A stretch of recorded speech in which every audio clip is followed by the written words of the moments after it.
There's a pretty one, Ulysses.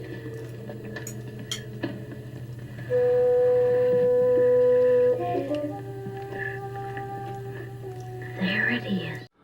Hello BookTube, I'm Sean the Book Maniac. Welcome back to my channel. Here I am with another In Other Words, which is an occasional series. In 2023, it's been woefully occasional, of videos where I talk about words and expressions that I find in my reading that are interesting, and I do a deep dive with etymological dictionaries and the like online. And one of these days, if I get a few more patrons to support me in expanding the project, I have a Patreon account if you didn't know, and there's all the information about that in the show notes.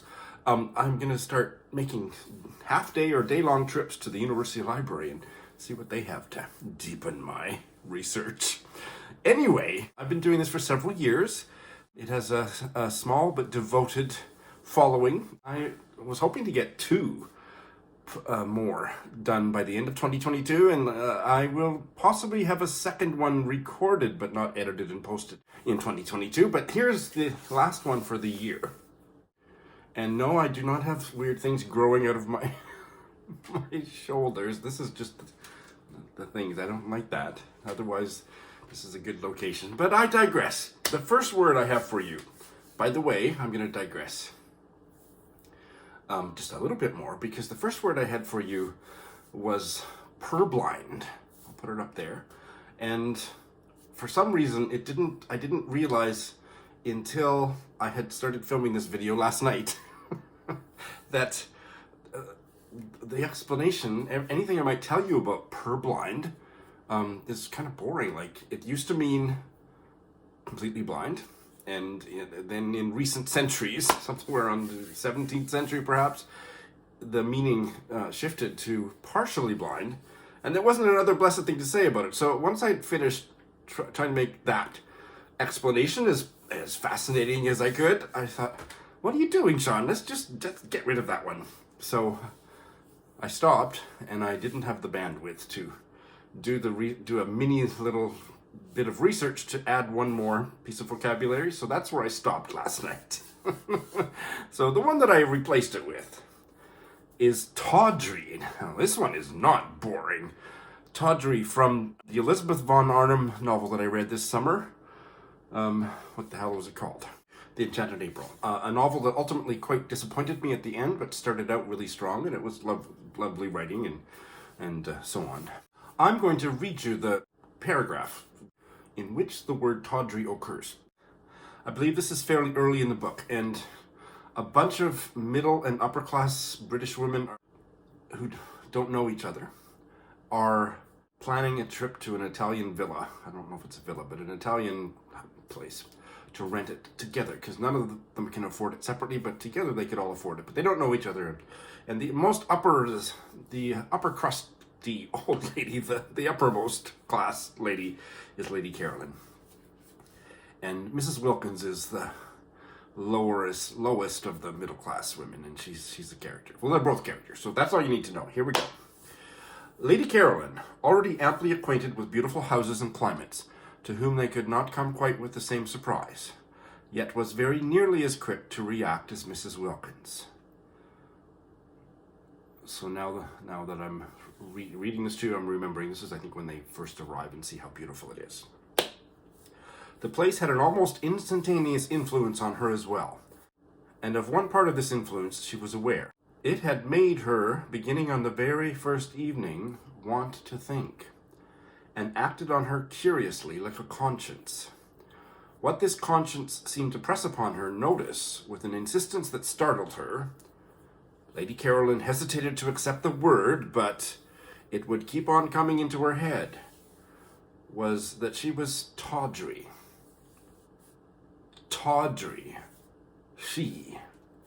Fancy. She must think that out. So, tawdry.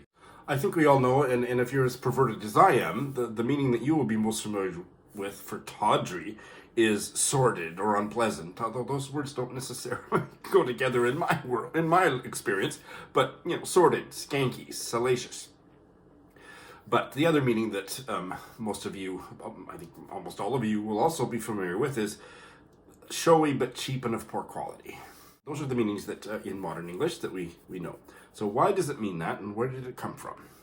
Well, this is interesting. This goes back to a 7th century British, but more particularly Northumbrian queen, Etheldreda.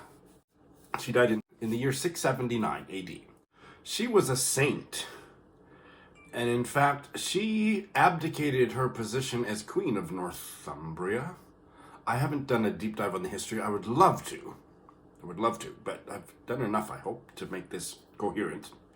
She decided to abdicate as queen and also abdicate from her marriage, and got herself to a nunnery on the Isle of Ely, E-L-Y, which is not actually an island, but used to be a city surrounded by swamps. So that's where she spent the rest of her life. Sadly, she died in the year 679 of a tumor in her throat. And she confessed to the doctor that she considered this fatal affliction to be a judgment upon her being such a vain young woman, and she loved to wear necklaces as a youth, in her youth. And so she thought that that was divine retribution, that she would get a tumor there where the necklace was. And her, as I said, her name was Etheldreda. And after she died, there was a shrine, and there was pilgrimages to her shrine. And I presume that was on the fake Isle of Ely. But she was sainted. And her saint name was Saint Audrey. So, if you haven't already made the connection, just say Saint Audrey 5 times faster and faster and faster. And that's how we get tawdry. Saint Audrey, tawdry. That's where tawdry comes from. And still, what's the connection? Well, we got a little bit of it with the whole thing about wearing something fashion that is not of high quality, that's kind of cheap. But so we're not there yet. At this, there was a festival day or an anniversary day, October 17th, where you could go to the shrine and purchase, among many other cheap shit, you could buy a kind of necklace that was named St. Audrey's Lace. And it was a bit of fabric worn around the throat in honor of Etheldreda, aka St. Audrey. And as often happens with English vocabulary down through the decades and centuries, it went in one direction or the other. And the direction it went was to specifically refer to cheap fashion stuff. And it's easy to see how that also then took on the associations of something that was salacious, because often we dress for success. Yeah, gaudy finery. So, I don't know about you, but in my day, the gaudier I dressed, the more often I got laid. So that's kind of how the connection etymologically, it just kind of branched out that way. But it all started back with poor former Queen Etheldreda, aka St. Audrey. The next one is interesting too. It's not going to be a word that you're going to use, like tawdry. But it's interesting, fun game, an old game. Tipcat, maybe some of you know it.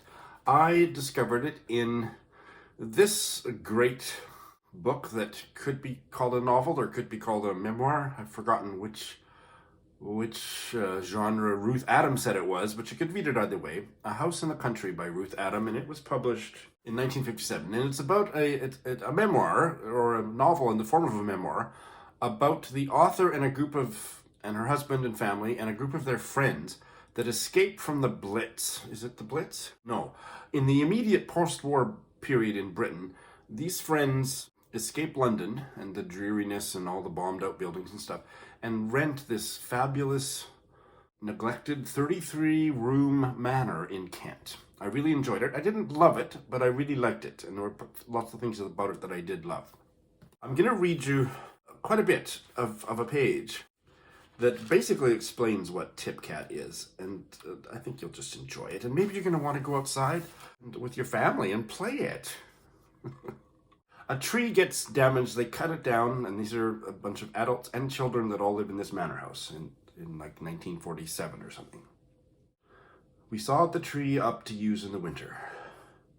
Bob cut some large sticks and some small short ones and taught us all to play tipcat. You lie one of the small blocks across the trunk and hit it at one end with a large one to make it jump into the air, and then give it a great bat as it comes down. It is the Saxon origin of cricket, and is one of those games which is so fascinating once you start it, that it is no wonder at all that the Saxons made no real impression on Britain's forests.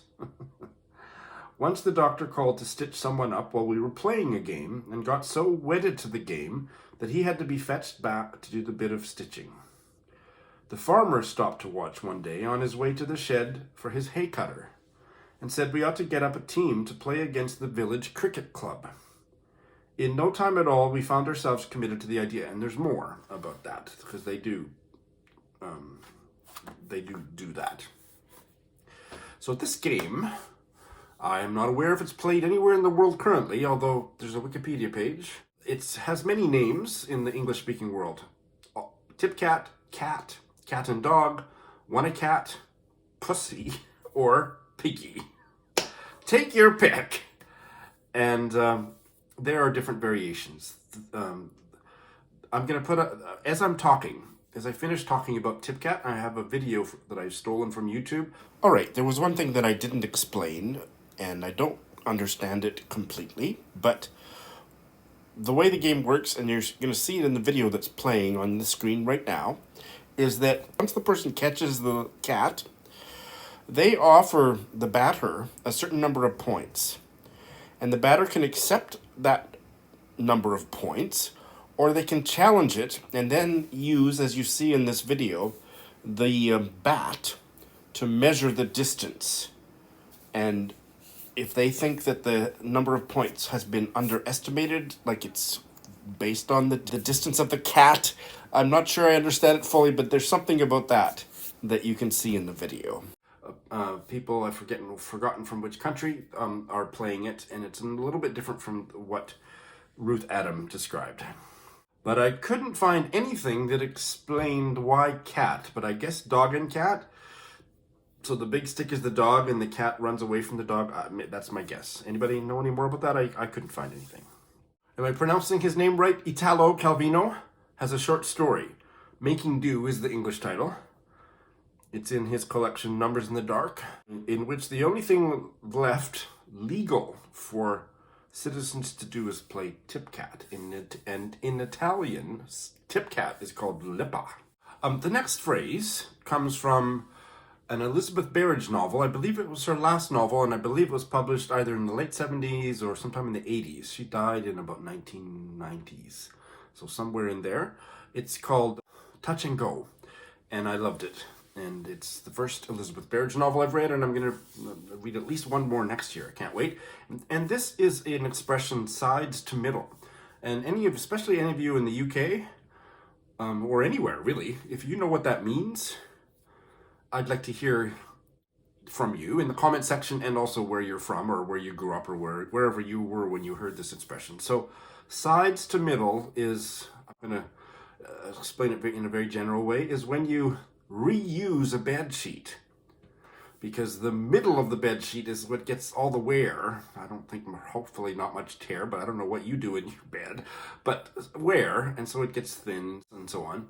And so to extend the life of the bed sheet, the housewives or mothers or whoever would do it. I don't imagine in back in the day it was many fathers that did this, but they would bisect it, flip it, so that what had been the sides of the bed sheets were now the middle, because the sides of the bed sheet got the least wear. So put the bed sheet back together so that the less used sides are now the middle, and get some more life out of it. In this excerpt from the Elizabeth Berridge novel, she's using it as a metaphor, and I'm going to take a stab at what she's getting at. I think I can do it, but I couldn't find any dictionary definition or any other reference to an idiomatic or metaphorical meaning. The protagonist, Adela, She is visiting old friends in her hometown in Wales. There's an old lady, neighbor friend of hers. Her name is Prudence, and reflecting on this evening of kind of a reunion, a first visit in decades with this family, especially the old lady Prudence, Adela is reflecting on Prudence and says, "How like one of her own good linen sheets she is," thought Adela. Flap, flap in a punishing Welsh wind, and none the worse for it. Prudence would never wear out. Sides to middle, perhaps, that came to us all. It was sides to middle time for herself, and the idea struck her as so comical that her face relaxed and smoothed into a smile. So, sides to middle is kind of extending the life of your aging body somehow or other, rejuvenating yourself as best as possible as you enter old age or late middle age or whatever. Sides to middle, I think that's what she means. Interesting. If you have comments on this or any of the other vocabulary, I'm dying to get your comments. So, in fact, some of the best information that comes out as a result of the series is what happens in the comment section. So do check out the comments. Also from the Elizabeth Berridge novel, Touch and Go, is the noun spinney. Here's the spelling. And I don't need to read the excerpt, but it's like a small woods or forest, like a thicket, small area of trees and bushes, a spinney. Why does it mean what it means? It entered English in the late 16th century, came from Old French, and goes back to Latin spinetum, which also meant thorn hedge or thicket. And that all goes back to spine. So the word spine, meaning of course backbone, or thorn-like part. So just envision your spine and basically all the bones that extend from it. It kind of looks like a thorn. Now that I put the idea in your head, and that went back to French, Latin spina, backbone, but originally thorn or prickle. And the Proto-Indo-European root, which we don't know much more about, it was basically spina. Here it is. Or spei, which meant sharp point. This is BookTube, so if you're the use of that word spine for a book first entered the English language in 1922. What the hell did they call it before then? And this it's a kissing cousin of the word spike, which means large nail, entered English mid-14th century, which goes back to that same Proto-Indo-European root, spei, and is also related to pin. The next word is haymaker, and this is the punch, the boxing meaning, and this comes from a really great Indigenous novel, debut novel, called All the Quiet Places by Brian Thomas Isaac. I think it came out in maybe 2021. I read it early in 2022, and it wasn't a perfect debut novel, but it was a wonderful debut novel. I didn't look up the quote, but there's reference made to a punch called the haymaker. So that's not the original meaning. The original meaning of haymaker was a person who makes hay. So make hay while the sun shines. And that meaning entered English in the mid-15th century. It's an agricultural occupation, one who cuts and dries grass. But by around 1910, it took on this secondary meaning of a very strong blow with the fist. I can't demonstrate it. I've got a limp fist, or no, a limp wrist, whatever. Why? What's the connection between the haymaker punch? If I can find some video footage, I'll have that shown up as I'm talking. But they're not sure, but they think, and it does make sense, that the wide swinging stroke of a haymaker using a scythe kind of, and I don't know what that is, so I was trying to demonstrate it without having a clue what the wide swinging stroke of a scythe would be, but it kind of resembles. So the haymaker punch is where that comes from. And finally, the word glut. Glut can be a verb or a noun. I've seen it in my reading before, but it's fun to talk about words and other expressions that I know what they mean, but I don't know why they mean what they mean. So that's what the case with glut. And this is from the novella from 2022, if I'm not mistaken, Mouth to Mouth by Antoine Wilson, which I read and very much enjoyed. And the context of this is somebody was doing artwork, and the artwork that they were doing was so-so. So here's the sentence. It was good stuff, but on its own merits, it didn't rise above the glut of other work out there. So glut means superabundance, an oversupply, a lot, too much, basically, too much or an awful lot of something. But that's not the original meaning. The original meaning goes back to, think of other words you know that sound like glut, even if you have to switch some of the letters around. Glutton, gullet. So it goes back to gulping, and even gulp must be related, although I couldn't definitively find the connection, but it must be there. Gulp, glutton, even glug, glug, glug, all of those throat. I'm thinking back to poor Saint Tawdry, throat stuff. So the verb came into English in the early 14th century, to feed to repletion. Coming from the French, the verb glutir, to swallow, gulp down, engulf. Engulf, I didn't think of that. Latin, same meaning, going back to gullet. The noun, glut, came about a century later into English, a gulp or a swallowing, and it has always meant the condition of being full or sated. The mercantile sense is the way that we usually use it now, even if we're not speaking in a mercantilistic business sense, which is a superabundance, oversupply of a commodity. The gullet, I think you all know, is the passage from the mouth of an animal to the stomach, and that came into English in 1300 as a surname. Well, there's something I'd like to know a lot more about. And that goes back to Old French, the neck of a bottle, gutter, throat or neck, going back to the Latin gula, which meant throat or appetite. And there's different versions of this in all the languages, Russian, Irish, and Old Church Slavonic. So, I think this was not quite a glut of interesting new vocabulary, maybe new to me, or the etymological explanations were new to me. I hope that it was of at least passing interest to you. Thanks for watching.